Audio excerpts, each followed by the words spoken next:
It is raining in Old Sydney town, so apologies for the extra noise if there is some.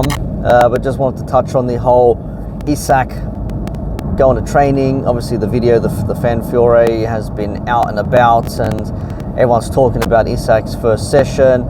And he did speak out about his move, which I haven't actually looked at yet. So much shit happening in my personal life, so I haven't really had that much time to just knuckle down and pay attention to what's happening out there. But we'll check that out at a later date. But essentially, him coming back, and Florian Wirtz coming back as well from his little stint with Germany after the stinker that he had being plastered on the front pages, and Germany lose or whatever it was, or they were not great, and I had Wirtz everywhere as though he's the only player out there that they could have used. But we know how the agendas work. It's not our first rodeo here. We know what the goal is.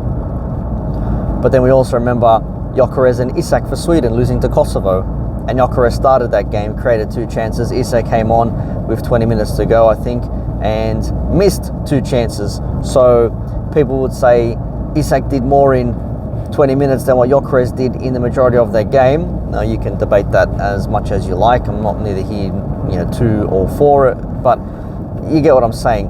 The ratings that people give players who played for their national teams, and because they play for their clubs, gassing them up like this is some fantastic performance, like this is going to lead to, or it correlates performances for the club. That's not how it works, because you can have a great international game and then go back to your club and have absolute stinkers because you're put in a defensive role rather than a attacking role, or an attacking role to be correct with the proper grammar. So there are those elements to it.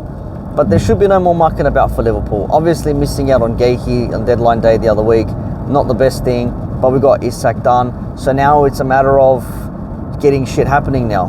And now it's time to deliver. Isak is there, bang the goals in. Defensively, maybe we'll get by through to January, then we'll see what happens in January. But we do have Giovanni Leone, who will probably start against Southampton in the League Cup. We have Konate, who's umming and ahhing over his current contract situation. Should I stay or should I go now? Maybe he's listening to the Clash non-stop.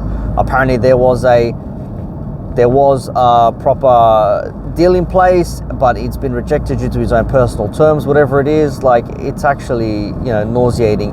And it's like, are we going to go through this contract shit again, where he's going to end up going to Madrid one more time? It's like, oh my god, the craziness of players leaving on a free. And at this point you probably have to say you have to blame the club for not getting it done earlier, but then you can also look at the play and say, well, they're not adhering to the terms that we're offering or that they're asking for. We're trying to come to a compromise.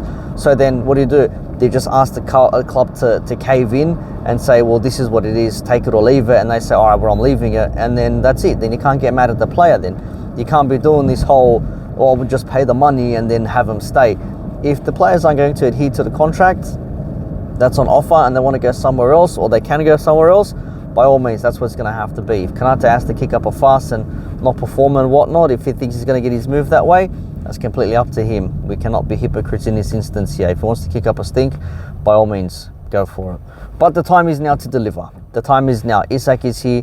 Wirtz got himself a mad free kick. Szoboszlai for Hungary, obviously losing to Portugal, I think it was, but getting his shirt swap with Ronaldo after being a mascot many years ago. And it's just now a case of go out there and get the shit done. There should be no excuses for goals. We've got Ekitike, we've got Salah, we've got Gakpo. Rio can come in and do a job. Chiesa is going to stay on there and maybe try to do bits and pieces.